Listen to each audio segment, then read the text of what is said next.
भारत में सनातन बोर्ड के गठन के समर्थन में आक्रोश यात्रा मंच दरभंगा ने भी भरी हुंकार। आज आक्रोश यात्रा मंच दरभंगा बिहार के तत्वाधान में विश्व हिंदू परिषद के सह जिला मंत्री राजीव प्रकाश मधुकर की अध्यक्षता में सामूहिक बैठक रखी गई। इस बैठक में मुख्य अतिथि के रूप में महान फिल्मकार, समाजसेवी और इतिहासकार रवि के पटवा एवं पूर्व रिटायर फौजी महेंद्र शाह मुख्य वक्ता के रूप में उपस्थित हुए। इस बैठक में मुख्य रूप से दरभंगा जिला में सनातन बोर्ड की स्थापना कैसे हो, इसको लेकर विचार विमर्श किया गया और सर्वसहमति से आने वाले शनिवार को एक विशाल धरना प्रदर्शन का आयोजन करने की भी बात की गई।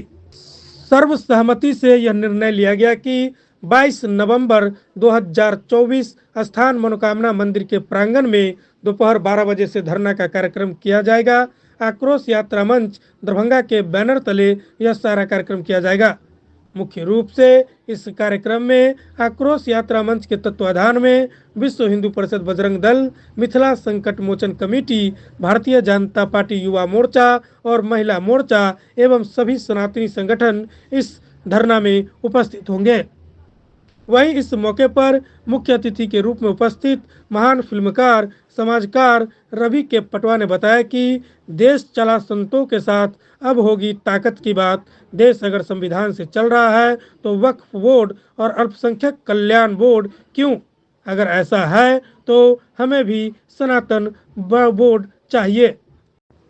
वहीं इस मौके पर रिटायर फौजी महेंद्र शाह ने बताया कि भारत देश में एक संविधान, एक कानून लागू होना चाहिए, परंतु भारत देश में एक संविधान के अलावे धर्म विशेष के आधार पर इस्लाम में कानून और वक्फ बोर्ड क्यों? इस पर अविलंब सरकार को प्रतिबंध लगाना चाहिए।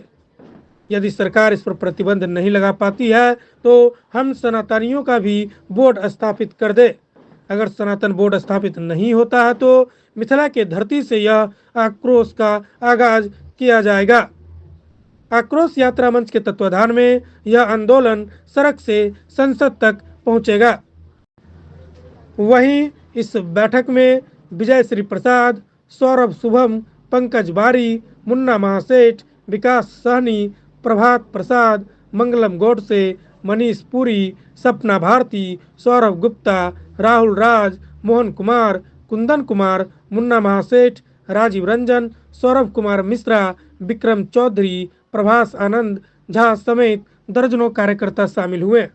ये आगे की रणनीति यही है, बड़ा स्पष्ट है। स्पष्टता ये है कि भारत में सनातन बोर्ड का गठन होना ही चाहिए, अविलंब, तुरंत।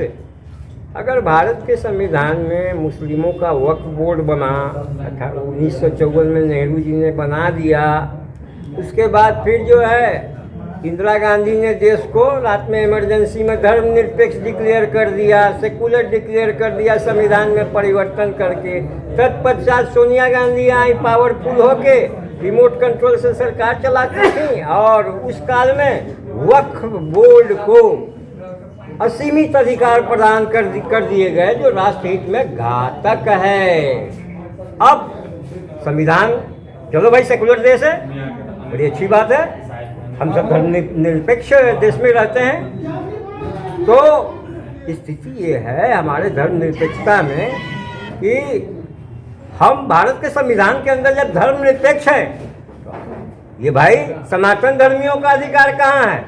धर्म के आधार पे बोर्ड बना दिए, मुस्लिमों को दे दिए। तो भाई हिंदू लोग जो यहाँ के बहुसंख्यक हैं, सनातन धर्मी हैं, उनका बोर्ड बनना चाहिए कि नहीं? बनना चाहिए। इसमें तो कोई हमारा डिमांड, हमारे मौलिक अधिकार, हमारे जनतांत्रिक व्यवस्था, हमारे संविधान के अंतर्गत है। ये तो पहले ही कर देना चाहिए था। ये सब क्यों नहीं किया इन लोगों ने? तो मैं तो गलती नेहरू जी पे डालूंगा, मैं गलती उसके बाद में इंदिरा जी पे डालूंगा और उसके बाद गलती डालूंगा सोनिया गांधी पे। मनमोहन सिंह पपेट प्रधानमंत्री, पूछो दिल दिया सोनिया गांधी बोला और उसने उसको साइन करके वो अध्यादेश जारी हो गया देश में। साहब लोकतंत्र में ऐसा होता है। अभी लोकतंत्र में क्या होता है? अब जैसे कि वक्फ बोर्ड को हटाना था तो बिल लाया गया, संसदीय प्रणाली प्रजातंत्र के अनुसार बिल लाया गया।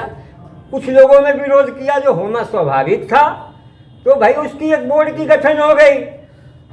तो अब हम लोग सोचते बोर्ड का गठन हुआ, डेली जुत्तन लातन होता है, उसमें हिंदू पक्ष और मुस्लिम पक्ष दोनों लड़ते हैं, कोई समस्या का निदान नहीं हो पा रहा है। तो अब हमारा एक ही डिमांड है, तुम लोग बोर्ड में अपनी समस्या का निदान जैसे करना है करो, लेकिन आम जनता को अब सनातन बोर्ड बना के सरकार दे दे। आक्रोश यात्रा मंच के तत्वाधान में यहाँ पे सभी संगठन के लोग आज एकत्रित हुए और बैठक विचारणीय चिंतन मंथन और विचारणीय बैठक हुई है।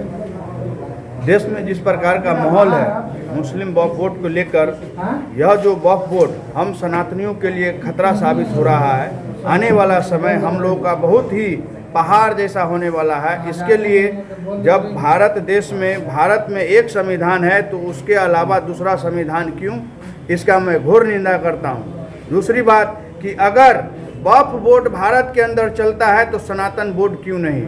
अगर सनातन बोर्ड होगा तो इतने लोग जो धर्म परिवर्तन करते हैं उस बोर्ड के माध्यम से हम लोग धर्म परिवर्तन नहीं होने देंगे।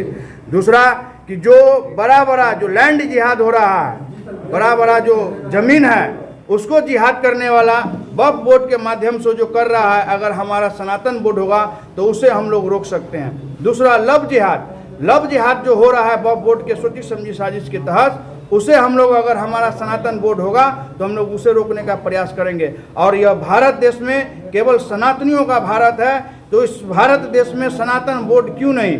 मैं भारत के संविधान के अलावा अन्य अगर कोई संविधान चलाता है तो मैं उसका घोर निंदा करता हूं।